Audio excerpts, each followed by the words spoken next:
नमस्ते विद्यार्थी मित्रो, या व्हिडिओमध्ये आपण छेदसंच, संयोग संच आणि संचातील घटकांची संख्या हे घटक बघणार आहोत व त्याचबरोबर सराव संच 1.4 देखील बघणार आहोत. चला तर सुरू करूया. मग सर्वप्रथम जाणून घेऊया संचांवरील क्रिया. दोन संचांचा छेद त्यालाच इंटरसेक्शन ऑफ टू सेट्स असे म्हणतात. समजा ए आणि बी हे दोन संच आहेत. ए आणि बी या संचांमधील सामायिक घटकांच्या संचाला ए आणि बी या संचांचा छेदसंच असे म्हणतात. समजा ए मध्ये 1 2 3 4 5 असेल आणि बी मध्ये 1 2 3 असेल, तर दोघांमध्ये सामायिक घटक किती आले? ते 1 2 3 असे आले. याला ए आणि बी चा 1 2 3 ला काय म्हणणार? तर छेदसंच असे म्हणणार. आपण उदाहरण बघणारच आहोत. तो कसा दर्शवला जातो? तर ए छेद बी असा लिहितात आणि त्याचे वाचन ए छेद बी असे करतात. इथे उलटा यू दाखवलाय बघा ए आणि बी मध्ये. तर ए छेद बी असं लिहितात आणि त्याचे वाचन ए छेद बी असे करतात. आता उदाहरणावरून आपण ते बघूया. त्याची व्याख्याच अशी असते की ए छेद बी बरोबर महिरपी कंसात एक्स असा की एक्स त्या संचातील घटक असे असतात ए छेद बी मध्ये की ते दोघांमध्ये असतात. म्हणजे एक्स असा की एक्स हा ए मध्ये पण आहे आणि एक्स हा बी मध्ये देखील आहे. असा संच म्हणजे ए आणि बी चा छेदसंच असतो. उदाहरणार्थ या उदाहरणामध्ये बघा 1 3 5 7 आणि बी मध्ये काय काय घेतले त्याने? ते 2 3 6 8. या दोघांमध्ये सामायिक काय असेल? तर सामायिक घटक म्हणजे 3 आहे. आपण ते आता व्हेन आकृतीने बघूया. पुन्हा दोघातली सामायिक 3 आहे म्हणून 3 हा ए छेद बी चा छेदसंच आहे. आता व्हेन आकृतीने बघा. आपण इथे व्हेन आकृती ती काढलेली आहे. ए मध्ये बघा 1 3 5 1 3 5 6 आणि बी मध्ये काय घेतले? 2 3 6 आणि 8. दोघांमधले सामायिक म्हणजे किती? तर 3 आला. ए आणि बी या दोन्ही संचातील 3 हा सामायिक घटक आहे म्हणून ए छेद बी बरोबर 3 या प्रकारे. यानंतर पुढचं उदाहरण. जर ए बरोबर 1 3 9 11 13 आणि बी बरोबर 1 9 11 संच ए आणि संच बी मध्ये, तर या दोघांकडचं आपण निरीक्षण केलं. सामायिक घटक कोणते असतील? तर ए मध्ये 1 आहे, बी मध्ये पण आहे. यस, मग तो घेणार. दुसरा घटक 3 घ्यायचा का? 3 त्या ए मध्ये आहे पण बी मध्ये आहे का? तर नाही. 9 दोघांमध्ये आहे मग तो घेणार. 11 देखील दोघांमध्ये आहे, तो घेणार. आणि 13 आहे का? 13 ए मध्ये आहे परंतु बी मध्ये नाही. म्हणून ए आणि बी चे सामायिक घटक कोणते तयार झाले? तर 1 9 आणि 11 हे सामायिक घटक आहेत. म्हणून आपल्याला छेदसंच कसा मिळणार? आता ए छेद बी बरोबर 1 9 आणि 11. पण जर समजा 1 9 11 कडे जर आपण बघितलं तर ते सर्व बी या घटकातील, बी या संचातीलच घटक आहेत. म्हणजेच बी बरोबर आपल्याला काय मिळते? तो 1 9 11. याचा अर्थ काय? ए छेद बी जर आपण केला तर आपल्याला बी हा संच मिळतो. तर यावरून आपल्याला पुन्हा लक्षात येईल की बी हाच ए चा उपसंच आहे. बी मधली सर्व घटक ही ए मध्ये आहेत. येथे बी हा ए चा उपसंच आहे. यावरून आता लक्षात ठेवूया, गंमत आहे यामध्ये. जर बी हा ए चा उपसंच असेल, बी मधली सर्व घटक ए मध्ये आहे, तर निश्चितच या प्रकारे असतं बघा. ए छेद बी बरोबर बी. नंतर तसेच या प्रकारे जर आपल्याला असं दिलं असेल बी छेद ए बरोबर बी असेल, या दोघांचा छेद जर बी असेल तर निश्चितच बी हा ए चा काय असतो? तर उपसंच असतो.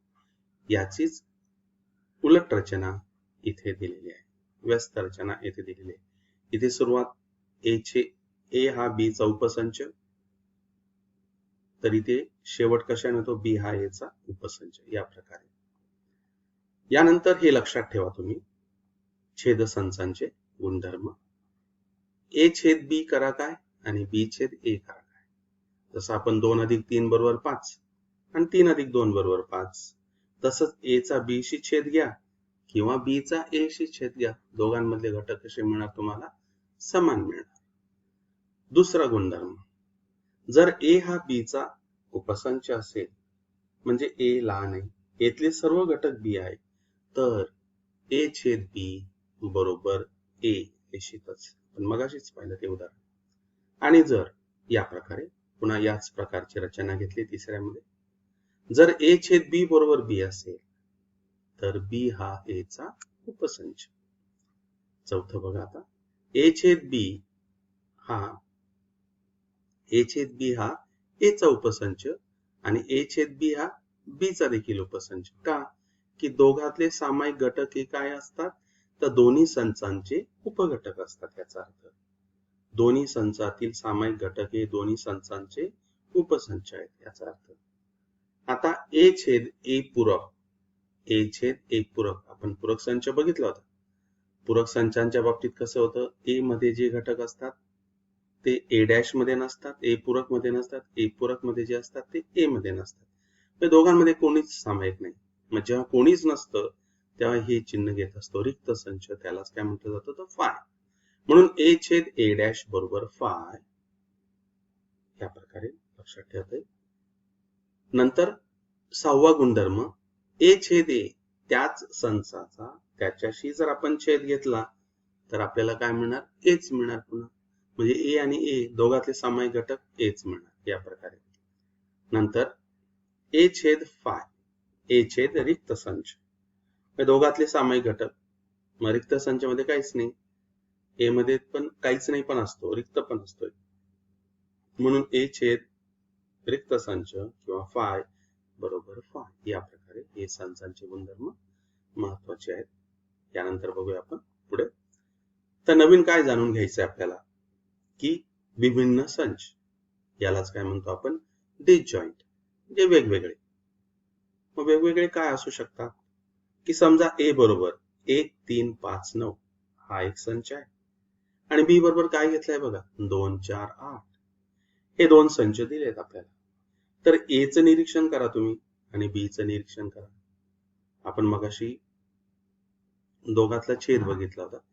आता इथे बघा, या दोघांमध्ये काहीच नाही, सामायिक आहे याच्यामध्ये नाही. म्हणून हे दोन्ही संच कसे? तर विभिन्न आहेत. दोन विद्यार्थी असतील, दोघांचे गुणधर्म पूर्णपणे भिन्न असतील, तर आपण काय म्हणतो? हे दोन्ही विभिन्न आहेत, वेगवेगळे आहेत ते दोन्ही. तसंच इथे हे दोन a आणि b हे असे संच आहेत की दोघांमध्ये सामायिक एकही घटक नाही. म्हणून हे संच पूर्णपणे भिन्न किंवा विभक्त आहेत. म्हणून त्यांना विभक्त किंवा विभक्त संच असे, विभिन्न संच असे म्हणतात. या संचांची व्हेन आकृती बघा मग छानपैकी ते आपल्याला बघता येईल की a हा एक संच घेतलेला आहे 1 3 5 9 आणि b घेतलेला आहे 2 4 8.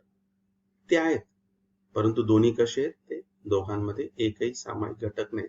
म्हणून दोन्ही एकमेकांपासून कसे आहेत? तर ते लांब आहेत. या प्रकारे. आता पुढची एक कृती बघूया. येथे a b c हे संच व्हेन आकृत्यांनी दाखवले आहेत.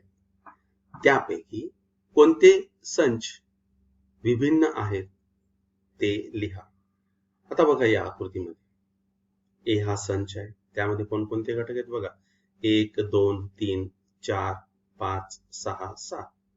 b मध्ये बघूया, b मध्ये कोणकोणते घटक आहेत 3 8 9 6 10 11 12. दोघातला a आणि b मधले दोघांमध्ये सामायिक किती आहे? 3 आणि 6 आहे. म्हणजेच a आणि b विभिन्न नाही. पण जर समजा आपण c कडे जर बघितलं, c हा कोणामध्ये तर b मध्ये आहे, म्हणून c हा b चा उपसंच झालेला आहे पूर्णपणे. म्हणून ते दोन्ही पण विभिन्न नाहीत. पण जर समजा a कडे जर आपण बघितलं, a मधले सर्व घटक आणि c मधले सर्व घटक हे दोन्ही लांब लांब आहेत बघा. दोघांचे वर्तुळ अजिबात एकमेकांना स्पर्श छेदत पण नाही. म्हणून इथे a आणि c हे कसे? तर विभिन्न संच आहेत. या प्रकारे. नंतर पुढे बघता येईल आपल्याला, या व्हेन आकृतीमध्ये सर्व इंग्रजी शब्दांचा अक्षरांचा संच घेतलेला आहे आणि एक दाखवले बघा इथे LAUGH लाफ आणि क्राय, म्हणजे एका बाजूला काय घेतले त्याने हसणे आणि काय रडणे. दोघांमध्ये बघा सामायिक घटक आहेत का, सामायिक शब्द आहेत का, तर नाही. म्हणून हे देखील कसे असतील तर दोन विभिन्न संच डिसजॉईंट संच आहेत असे आपल्याला म्हणता येईल. का की त्यांचा छेद संच जर घेतला तो काय मिळेल आपल्याला, रिक्त मिळेल यासाठी. नंतर आता आपण विभिन्न संच पाहिले तर दोन संचांचा संयोग म्हणजे काय की दोन संच एकत्र करणार आपण, त्यालाच काय म्हटलं जातं, युनियन ऑफ टू सेट्स. समजा A आणि B हे दोन संच आहेत.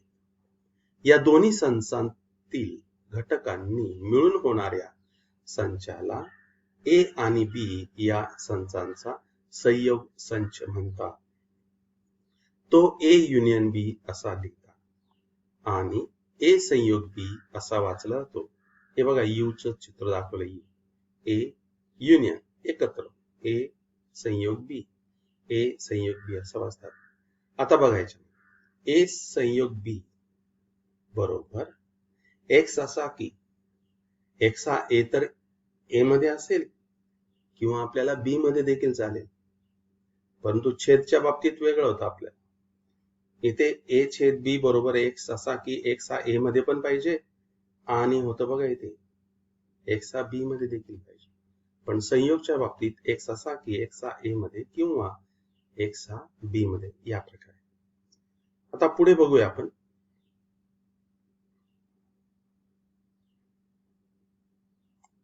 उदाहरण बघूया. A बरोबर -1, -3, -5 आणि 0 आणि B बरोबर काय घेतले त्याने 0, 3, 5. आता यांचा संयोग करूया. मग संयोग करताना काय पाहिजे, हे दोन्ही एकमेकांमध्ये मिळवायचे सोप्या भाषेत. मग इथे -3 आहे, -5 आहे, 0 आहे, -1 आहे. आपला काय झाला, A पूर्ण झाला. मग B कडे जाणार, मग इथे बघणार 0 आहे, मग इथे 0, मग 0ला नाही घ्यायचा, तोच संच, तोच घटक पुन्हा पुन्हा नाही घ्यायचा. 0 आहे, 3 आहे का, मग 3ला घेणार, 5 आहे. म्हणजे दोघातले घ्यायचे आणि सामायिक घटक जे असतील तर एकदाच घ्यायचा. मग इथे बघा A छेद B घेतलेला आहे बघा, मग दोघातला सामायिक घटक फक्त एकदाच लिहिला आहे. 2 0 आहे का लिहिलेलं नाही, मग यांचा संयोग इथे दाखवला आहे, तोच संयोग इथे लिहिलेला आहे बघा. A संयोग B -3 -5 0 -1 3 5, किती आहे त्याच्यामध्ये 6 आणि इथे किती आहेत 1 2 3 4 5 आणि 6. म्हणजे या प्रकारे हा संयोग संच झाला. आता या प्रकारे देखील जसं आपण 2त 3 मिळवल्यानंतर 5 होतात आणि 3त 2 मिळवल्यानंतर 5 होतात, तसंच A संयोग B बरोबर B संयोग, A मध्ये B मिळवा किंवा B मध्ये A मिळवा, दोन्ही कसे असतात, समान असतात. आता यानंतर पुढची व्हेन आकृती बघूया आपण आणि त्यावरील प्रश्नांची उत्तरं शोधू. तर खालील संच यादी पद्धतीने लिहूया. त्याने सांगितले आपल्याला ही आकृती बघा, U बरोबर दाखवलंय त्याने. A संच घेतलेला आहे, B देखील घेतलेला आहे.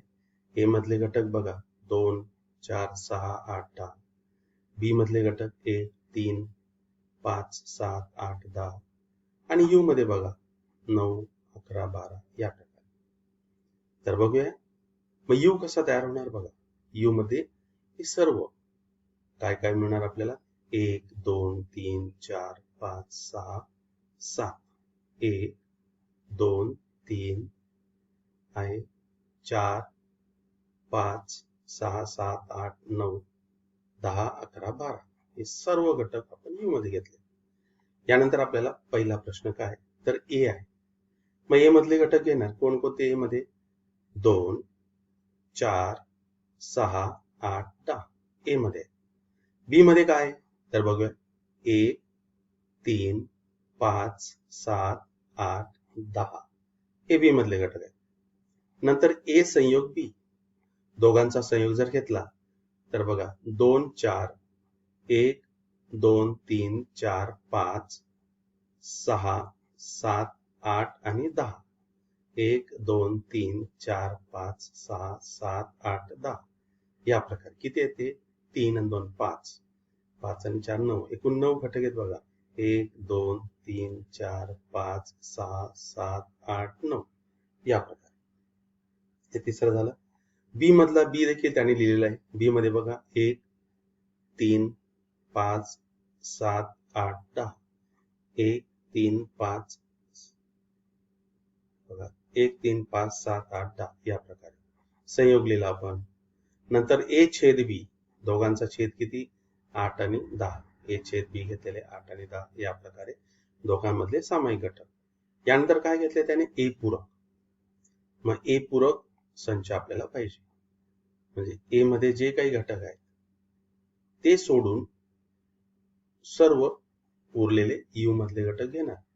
मग काय येणार त्याच्यात ए 3 5 7 9 11 12 1 3 5 7 9 11 12 बघा ए पूरक.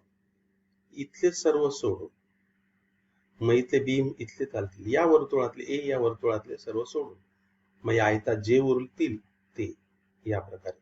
बी मधले देखील चालतील पण दोघातले सामायिक नाही चालणार या प्रकारे ए पूरक. नंतर बी पूरक. मला बी पूरक जर शोधायचं असेल तर बी च्या वर्तुळातले सोडून घेणार आपण सर्व. बी च्या वर्तुळातले सर्व सोडून म्हणजे काय काय येणार 2 4 6 9 11 12 2 4 6 9 11 12 या प्रकारे बी पूरक. नंतर त्याने दिलंय बघा ए संयोग बी चा पूरक संच. मग ए संयोग बी, हा ए संयोग बी आहे बघा सर्व.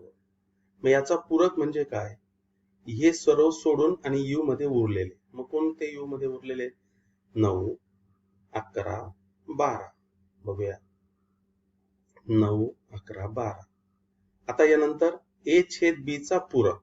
ए छेद बी चा पूरक हा ए आहे बी आहे, दोघांचा छेद किती आला 8 आणि 9. मग 8 आणि 9 चा पूरक म्हणजे काय, 8 आणि 9 चा पूरक जर घ्यायचा असेल तर यू मधले सर्व घटक घ्यायचे, त्याच्यानंतर 8 आणि 10 एक असे याचा पूरक आपल्याला बघायचा आहे 8 आणि 10. मग 8 आणि 10 सोडून उरलेले सर्व यू मधले घटक घ्यायचे. बघा आता 1 2 3 4 5 6 7 9 11 12 म्हणजे इथले सर्व. काय सोडलं आपण त्याच्यातला 8 आणि 10 नाही घेतला, बाकी सर्व घटक आपण त्याच्या आणि हे खालचे उरलेले देखील ते आपण घेणार. ए संयोग बी चा ए छेद बी चा पूरक या प्रकारे पुन्हा एकदा 8 आणि 10 सोडून उरलेले यू मधले सर्व या प्रकारे. नंतर पुढचं उदाहरण बघा. ए बरोबर महिरपी कंसात 1 2 3 4 5 आणि बी बरोबर 2 आणि 3. मग ए हा मोठा संच आहे, बी मध्ये बघा 2 आणि 3 आहे.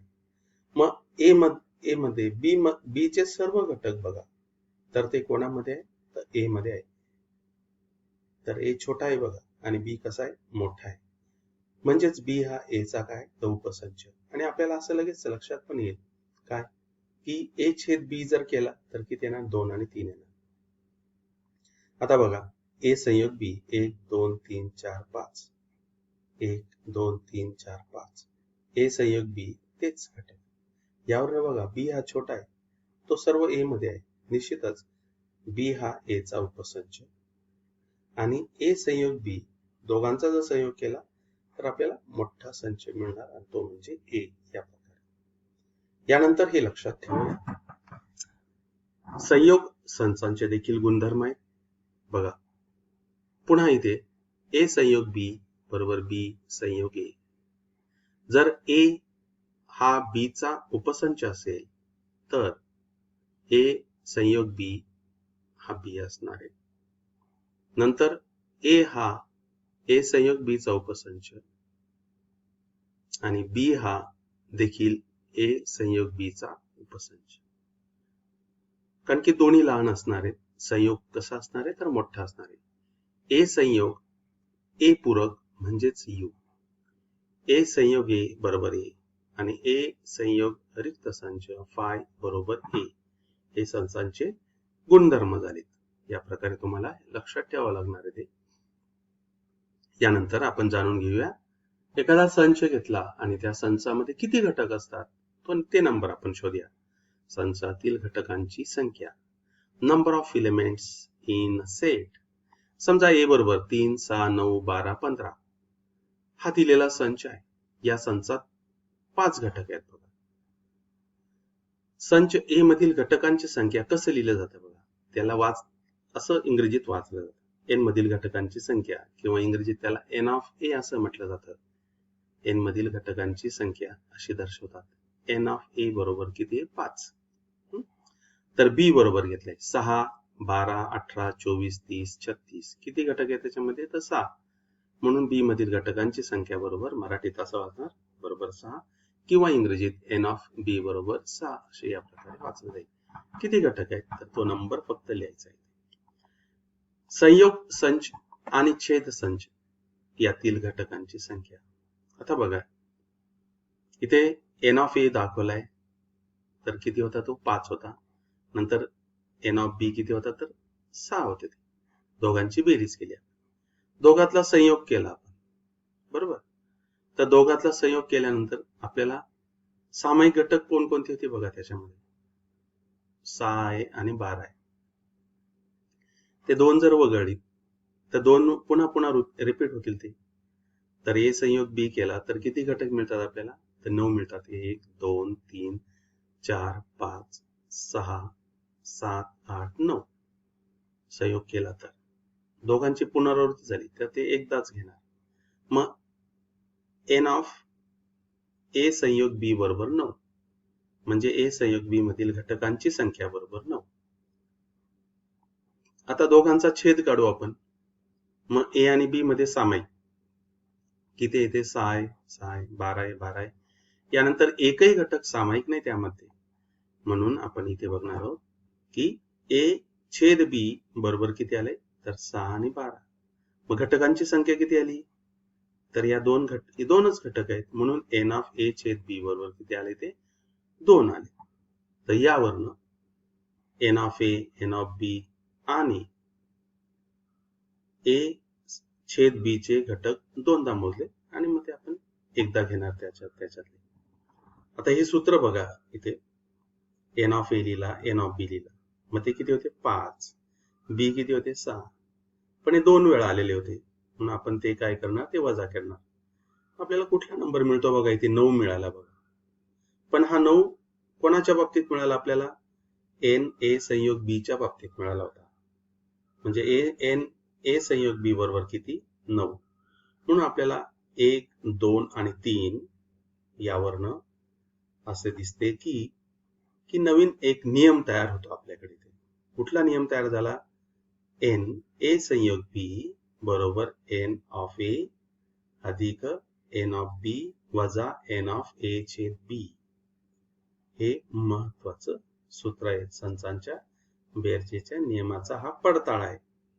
जर 2 संच असतील आणि त्यांच्या संयोग संचातील घटक जर आपल्याला पाहिजे असतील तर पहिल्यातले घ्यायचे, दुसऱ्यातले घ्यायचे आणि दोघातले जे सामायिक आहेत ते काय करायचे? वजा करायचे. कारण की ते 2दा आलेले असतील त्यातले एकदा वजा करायचे. असाच त्याचा अर्थ. आता या आकृतीत बघा ए मध्ये कोणकोणते घटक घेतले? 1, 2, 3, 4, 5. टोटल किती घटक आहेत? तर 5 घटक. म्हणजे एन ऑफ बी बरोबर 5.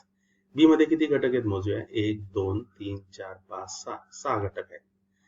नंतर मग दोघांची बेरीज केली तर किती होतील? 1, 2, 3, 4, 5, 6, 7, 8, 9. 9 आले. ए छेद बी मध्ये किती घटक आहेत सामायिक? 6 आणि 12 आहे. मग आपला नियम काय होतो? ए संयोग बी बरोबर एन ऑफ ए संयोग बी बरोबर एन ऑफ ए अधिक एन ऑफ बी वजा एन ऑफ ए छेद बी यांची बेरीज करणार. हा किती आला? 9. हे किती आले? ते 5. हे किती आले? ते 6 आणि वजा 2. यांची जर बेरीज केली 6 आणि 5 किती झाले? 11. 11तनं 2 गेले किती आले? 9. म्हणजे 9 बरोबर 9. म्हणजे आपला नियम हा काय झाला? सिद्ध झाला. म्हणून हा सर्वात महत्वाचा नियम आहे. ए संयोग बी मधील घटकांची संख्या बरोबर एन ऑफ ए मधील घटकांची संख्या अधिक बी मधील घटकांची संख्या वजा दोघातील सामायिक घटकांची संख्या. म्हणजेच कसं वाचलं जाईल ते या प्रकारे एन ऑफ ए संयोग बी बरोबर एन ऑफ ए अधिक एन ऑफ बी वजा एन ऑफ ए संयोग बी या प्रकारे. आता हे लक्षात ठेवूया आणि विसरायचं नाही. हा नियम तुमच्यासाठी महत्वाचा आहे. तोच आपण लगेच बघितलं इथे. एन ऑफ ए संयोग बी बरोबर एन ऑफ ए अधिक एन ऑफ बी वजा एन ऑफ ए छेद बी. म्हणजेच हे कसं लिहिलं बघा त्याने. हे ऋणचिन्ह आहे बघा. ते इकडे आल्यानंतर काय झालं, ते धन झालं. म्हणजेच आपल्याला कसं लिहिता येईल, एन ऑफ ए अधिक एन ऑफ बी बरोबर एन ऑफ ए संयोग बी अधिक एन ऑफ ए छेद बी, या प्रकारे. तर बघूया आपण पुन्हा एकदा. ए बरोबर दिलेलं आहे, बी बरोबर. त्याच नियमांचा पडताळा घेऊया. ए मधील घटकांची संख्या 8 आहे, बी मधील घटकांची संख्या किती, 7 आहे. दोघातला संयोग केला, किती आले, एकूण 12 घटक आले. मग एन ऑफ ए संयोग बी बरोबर किती आले, तर 12 आले. दोघातला छेद संच घेतला, ए आणि बी मधला छेद संच. सामायिक घटक बघा, 1 2 आणि किती आहे, 13. 1 2 13. मग एकूण किती घटक झाले, तर 3 घटक झाले. आपल्याला या नियमाचा पडताळा करायचा आहे. तर इथे किती 8 झाले, इथे किती झाले 7 लिहिणार. आणि संयोग मध्ये किती आले होते, 12 आले. आणि छेद मध्ये किती आले, तर 3 आले. मग 12 आणि 3 15. 8 अधिक 7 किती झाले, 15 झाले. इथे किमती भरणार बघा, इथे 8 भरणार, इथे 7, इथे 12, इथे 3. 15 बरोबर 15. म्हणून त्या नियमाचा पडताळा होतो बघा. इथे एन ऑफ ए 8 आहे, एन ऑफ बी 7 आहे, एन ऑफ ए संयोग बी 12 आहे, एन ऑफ ए छेद बी 3 आहे. 15 बरोबर 15. या प्रकारे आपल्याला या नियमाचा पडताळा करता येईल. यानंतर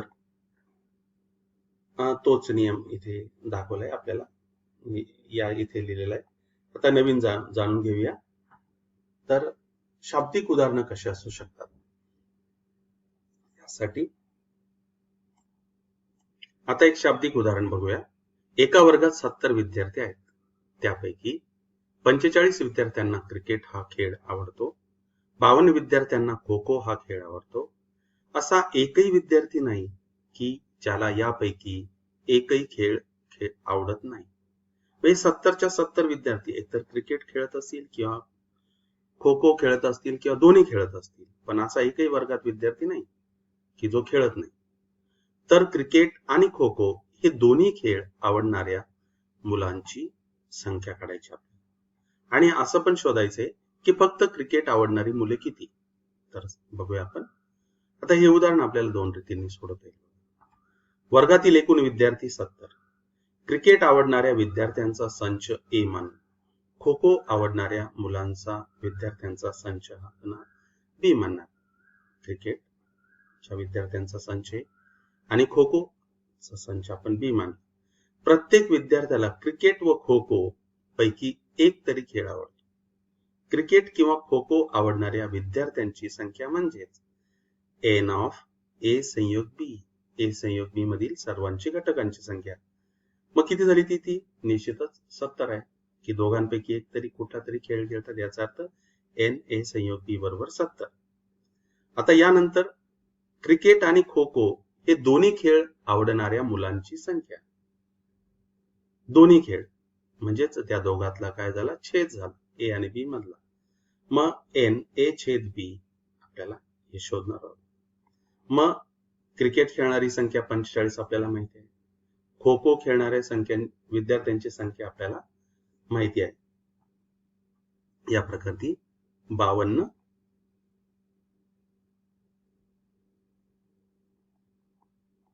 नंतर आपल्याला नियम असा माहिती की बेरजेचा, एन ऑफ ए संयोग बी बरोबर एन ऑफ ए अधिक एन ऑफ बी वजा एन ऑफ ए छेद बी. मग यामध्ये किमती भरणार. मग किमती कशा किमती भरल्यात बघा. आपल्याला छेद शोधायचा आहे. मग एन ऑफ ए छेद बी कोणीकडे जाऊ देणार, डावीकडे गेला. इकडे तो इकडे याला ऋण चिन्ह आहे, तर इकडे आल्यानंतर काय झालं, धन चिन्ह झालं. आणि एन ए संयोग बी हा डावीकडे, तो उजवीकडे आल्यानंतर काय होणार, तो हा बघा हा संयोग आहे बघा इथे. मग 45 52 आणि ते 70 हे आपण सर्व बेरीज केली आणि त्यातनं 70 जर वजा केले तर आपल्याला किती मिळतात, 27. या दोघांची जर आपण बेरीज केली तर 97 वजा 70 म्हणजे किती मिळाले, तर 27 मिळाले. दोन्ही खेळ आवडणारी मुले किती आहेत, तर 27 आहेत. क्रिकेट आवडणारी मुले 45, पण यामध्ये काही खो खो पण आहे. म्हणजेच आपल्याला नुसती जर समजा क्रिकेट आवडणारी मुले पाहिजे असतील तर याच्यातली खो खो आवडणारी मुलं देखील, खो खो खेळणारी मुलं देखील याच्यातनं वजा करणार आपण. म्हणजेच किती येणार? 45 वजा 27 आणि किती येणार मग आपल्याला? 18. मग 18 असे विद्यार्थी आहेत की ते फक्त क्रिकेट खेळतात. या प्रकारे ए छेद बी हा म्हणजे दोन्ही खेळ आवडणाऱ्या विद्यार्थ्यांचा संच. तो किती येतो? तो 27 आहे. हे आपल्याला वेन आकृतीने पण ते दाखवता येईल. दोघातला छेद आपण किती घेतला तर एक्स घेतला. क्रिकेट खेळणारे एकूण किती येतं? 45 आहे. आणि या बाजूला बघा, या आडव्या रेषा या बाजूला ए मध्ये की 45 वजा एक्स ही फक्त क्रिकेट खेळणारी, या बाजूला फक्त खो खो आवडणारी मुलं आणि इथे काय? दोघांना छेद. मग खो खो वाली किती येतं? 52. 52 वजा एक्स इकडच्या आली. इकडे किती आली? 45 वजा एक्स. या सर्वांची जर बेरीज केली तर ती बेरीज आपल्याला किती मिळाली पाहिजे? तर ती 70 बेरीज आली पाहिजे. म्हणून आपण इथे करणार या प्रकारे आपल्याला ती एक्सची किंमत शोधता येईल. इथे प्रथम आपण क्रिकेट खेळणारी मुलं घेतली, नंतर खो खो आणि दोन्ही मिळून दोन्ही खेळ खेळणारे विद्यार्थी 70. या दोघांची बेरीज केली 97, पुन्हा वजा 70 केले 27 आले. हे दोन्ही खेळ खेळणारे विद्यार्थी. पण आपल्याला फक्त क्रिकेट खेळणारे विद्यार्थी पाहिजे. मग ते किती येतं? एक्सची किंमत आली आपली, तर एक्सची किंमत आपल्याला 27 मिळाली. आपल्याला फक्त काय पाहिजे? तर क्रिकेट पाहिजे. 45 वजा 27 म्हणजेच किती आले? तर 18. फक्त क्रिकेट आवडणारी मुलं किती आहेत? तर 18 आहेत. याच प्रकारे आपल्याला खो खो आवडणारी देखील मुलं शोधता येतील. मग ते किती? 52 वजा एक्स म्हणजे 52 वजा 27 करणार या प्रकारे. आता आपण सुरू करूया सराव संच 1.4. जर एन ऑफ ए बरोबर 15, एन ए संयोग बी बरोबर 29, एन ए छेद बी बरोबर 7, तर एन बी बरोबर किती? आपल्याला नियम माहिती आहे की एन ऑफ ए संयोग बी बरोबर एन ऑफ ए अधिक एन ऑफ बी वजा एन ऑफ ए छेद बी. मग या नियमामध्ये, या सूत्रामध्ये किमती टाकूया. एन ऑफ ए 15 आहे, एन ए संयोग बी 29 आहे, एन ए छेद बी 7 आहे. आता यामध्ये जर किमती भरल्या तर आपल्याला किती मिळेल? 29 सर्वप्रथम, नंतर N of A 15, N of B आपल्याला शोधायचं आहे आणि एन ए छेद बी 7 आहे. तर बघा इथे 29, 15 वजा 7 किती आले? तर 8 आले. म्हणून एन ऑफ बी बरोबर 29 वजा 8 किती आले? तर एन ऑफ बी 21. म्हणून एन ऑफ बी बरोबर 21. बी मधील विद्यार्थ्यांची संख्या, बी मधील घटकांची संख्या किती आली आपली? तर 21 आली. उदाहरण क्रमांक 2 बघूया. एका वसतिगृहात हॉस्टेलमध्ये 125 विद्यार्थी आहेत. त्यापैकी 80 विद्यार्थी चहा घेतात आणि 60 विद्यार्थी कॉफी घेतात आणि 20 विद्यार्थी असे आहेत की चहा व कॉफी हे दोन्ही प्रकारची पेय घेतात. तर एकही पेय न घेणाऱ्या विद्यार्थ्यांची आपल्याला संख्या काढायची. काही विद्यार्थी असतात की काहीच नाही घेते, पण एकूण विद्यार्थी किती आहेत आपल्याला माहिती आहे, ते 125 आहेत. चहावाले 80 आहेत, कॉफीवाले 60 आहेत, दोन्ही घेणारे 20 आहेत. असे सोपं उदाहरण आहे. चहा घेणाऱ्या विद्यार्थ्यांचा संच एन ऑफ ए बरोबर आपण किती घेतला? 80 चहावाले. नंतर कॉफी घेणाऱ्या संच आपण बी मानला, एन ऑफ बी बरोबर 60. एकूण मुले 125 आहेत. चहा आणि कॉफी दोन्ही पेय घेणारे किती दिली त्याने? आपल्याला 20 दिलेली आहेत, तर 20 घेते आपण. एन ए छेद बी बरोबर 20. आपल्याला सूत्र माहिती आहे, एन ए संयोग बी बरोबर एन ऑफ ए अधिक एन ऑफ बी वजा एन ए छेद बी. मग ए माहिती आहे आपल्याला, तो 60 आहे. एन ऑफ ए माहिती आहे आपल्याला 80 आहे, बी किती? 60 आहे, छेद त्यांचा 20 आहे. मग या दोघांची बेरीज केली की झाले 140 वजा 20, 120 आली. एन ए संयोग बी म्हणजे हॉस्टेलमधले 120 विद्यार्थी असे आहेत की चहा घेतील किंवा एकतर चहा किंवा एकतर कॉफी किंवा दोन्ही या प्रकारे आहेत. 120 विद्यार्थी झाले. परंतु वसतिगृहात किती मुले आहेत? 125 आहेत. 120 असे आहेत की दोघींपैकी काहीतरी एक घेतातच ते. पण वसतिगृहात 125 विद्यार्थी आहेत. 120 विद्यार्थी एकतर चहा किंवा दोन्ही पेय घेणारे आहेत. मग एकही पेय न घेणारे विद्यार्थी. एकूण किती येतं? युनिव्हर्सल सेट 20 वा संच. 125 वजा 120 किती आले? तर 5 आले. म्हणून एकही पेय न घेणारे विद्यार्थी संख्या किती? तर 5 आहे. या प्रकारे हेच आपल्याला व्यंगचित्राने पण ते दाखवता येऊ शकते. इथे 125 विद्यार्थी इथे घेतलेले, एका बाजूला चहा, या बाजूला कॉफी, आणि इथे जर बघितले तर दोन्ही पेय घेणारे विद्यार्थी, तरी किती येतं ते 20 आहे. मग नुसता चहा घेणारे, नुसते कॉफी घेणारे, चहा घेणारे 60 आहेत, नंतर दोन्ही घेणारे 20 आहेत, नुसती कॉफी घेणारे 40 आहेत, आणि यांची बेरीज जर केली तर 60 अधिक 20 इथे किती झाले 80, 80 अधिक 40 किती झाले 120 झाले. पण एकूण विद्यार्थी किती 125, म्हणून विश्वसंचामधनं यांचा संयोग वजा करणार, 125 वजा 120 किती आले तर 5 आले. या प्रकारे देखील तुम्हाला व्यंगचित्राच्या साहाय्याने सोडवता येईल. परीक्षेला कुठली एक पद्धत तुम्ही वापरू शकता. जनरली हीच मेथड वरची ही सोपी आहे, ती तुम्ही वापरू शकता. ते आता यानंतरचं उदाहरण क्रमांक 3. एका स्पर्धा परीक्षेला 50 विद्यार्थी इंग्रजीत उत्तीर्ण झाले आणि 60 विद्यार्थी गणितात उत्तीर्ण झाले. 40 विद्यार्थी असे आहेत की ते दोन्ही विषयात उत्तीर्ण झाले होते. एकही विद्यार्थी दोन्ही विषयात अनुत्तीर्ण झाला नाही, की असा एकही नाही त्यामध्ये की तो दोन्ही विषयांमध्ये नापास आहे. कोणी ना कोणी इंग्रजीत पास असेल किंवा गणितात पास असेल किंवा दोघांमध्ये देखील पास असू शकतो, पण असा एकही विद्यार्थी नव्हता की तो दोन्ही विषयात नापास झाला. तर आपल्याला काय शोधायचं, तर एकूण विद्यार्थी किती होते त्या परीक्षेसाठी ते आपल्याला शोधणार आहोत. तर बघूया आपण. सर्वप्रथम समजा ई हा इंग्रजी उत्तीर्ण झालेल्या विद्यार्थ्यांचा संच आणि एम मॅथमॅटिक्स हा गणितात उत्तीर्ण झालेल्या विद्यार्थ्यांचा संच. एन ऑफ ई बरोबर किती 50, इंग्रजीसाठी 50 आहे, गणितासाठी 60 विद्यार्थी, एन ऑफ एम बरोबर 60. दोन्ही विषयात उत्तीर्ण 40 आहे, म्हणजेच काय एन ऑफ ए छेद एम ई छेद एम किती 40 विद्यार्थी. मग आपल्याला पुन्हा तो नियम माहिती आहे, एन ए संयोग बी बरोबर एन ई अधिक एन ऑफ एम वजा एन ऑफ ई छेद एम, म्हणजे 50 अधिक 60 वजा 40. मग यांची बेरीज किती आली 110, 110 किती गेले तर 40 गेले, किती आले तर 70 आले. म्हणजे 70 विद्यार्थी असे की कमीत कमी एका विषयात पास आहेत. त्यामध्ये 70 विद्यार्थी कमीत कमी कोणत्या तरी एका विषयात उत्तीर्ण आहेत. किमान एका विषयात उत्तीर्ण विद्यार्थी संख्या किती मिळाली आपल्याला तर 70 मिळाली. या प्रकारे, आणि हेच आपण वेनाकृतीच्या सहाय्याने पण दर्शवता येईल आपल्याला यामध्ये.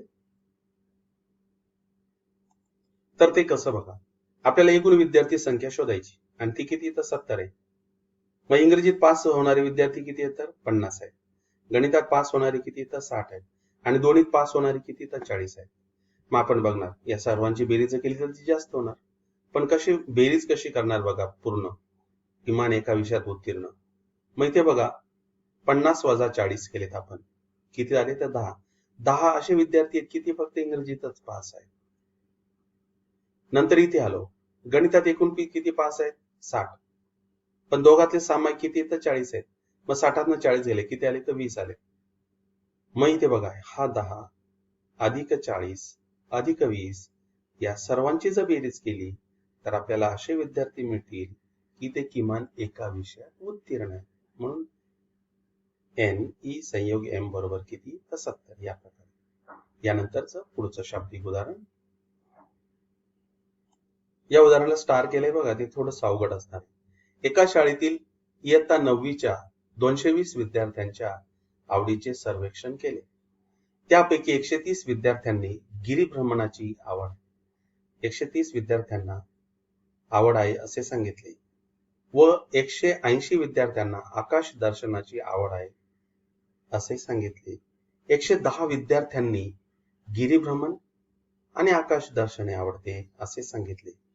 तर किती विद्यार्थ्यांना या दोन्हीपैकी कशाचीच आवड नाही? किती विद्यार्थ्यांना फक्त गिरिभ्रमण आवडते हे आपण शोधणार आहोत. सर्वप्रथम दोघांपैकी कमीत कमी एक आवड असणारे विद्यार्थी आपण शोधणार आहोत आणि त्यावरनं पुढच्या प्रश्नांचे आपल्याला उत्तर मिळतील. आणि किती विद्यार्थ्यांना फक्त आकाश दर्शन आवडते हे शोधणार आहोत. तर बघा पद्धत एक, यामध्ये गिरिभ्रमण आवड असणारे विद्यार्थी किती येतात 130 आहे.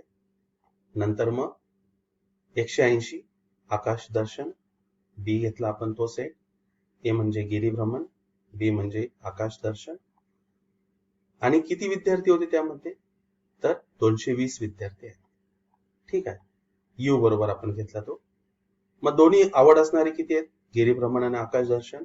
एन ए छेद बी बरोबर किती? 110 आले. आपल्याला नियम माहिती आहे, एन ऑफ ए संयोग बी बरोबर एन ऑफ ए अधिक एन ऑफ बी वजा एन ऑफ ए संयोग ए छेद बी.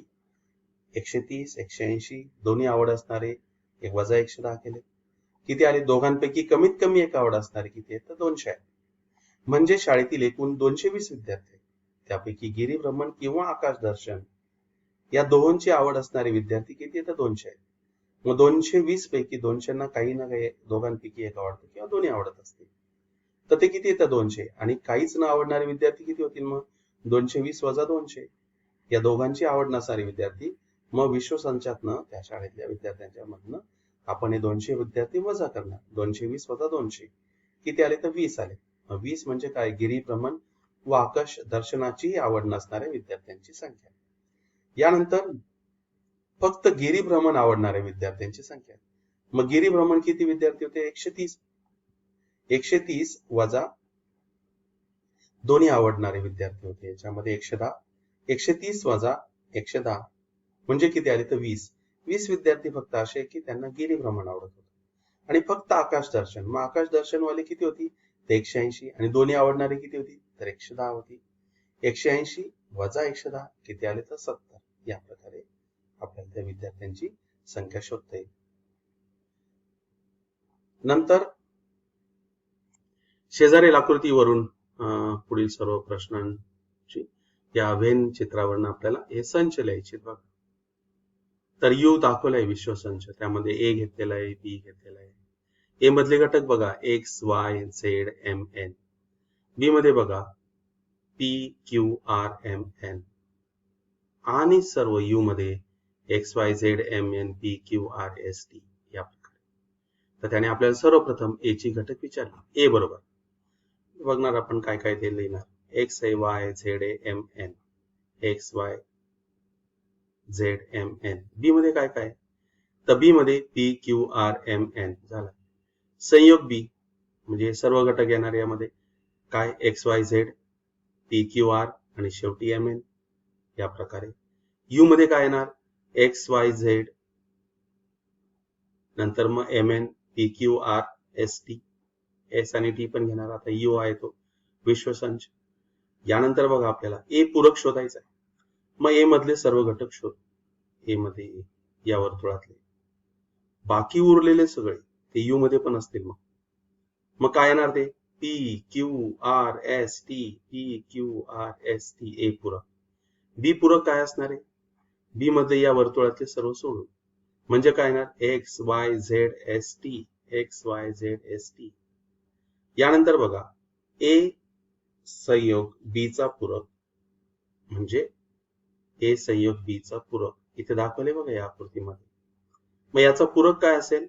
तर उरलेले सगळे यू मधले एस आणि टी. याला इथे एस आणि टी म्हणजेच काय? ए संयोग बी पूरक म्हणजे काय? ए छेद ए पूरक छेद बी पूरक म्हणजे किती आला आपल्याला? एस टी आला. या प्रकारे ए संयोग बी चा पूरक म्हणजेच काय? ए पूरक छेद बी पूरक बरोबर मैरपी कंसात एस टी. आणि याच बरोबर आपण सराव संच 1.4 पूर्ण झालेलं आहे. प्रकरण 1 पूर्ण संपलेलं आहे. यानंतर पुन्हा आपण पुढच्या व्हिडिओमध्ये भेटूया. तोपर्यंत नमस्ते.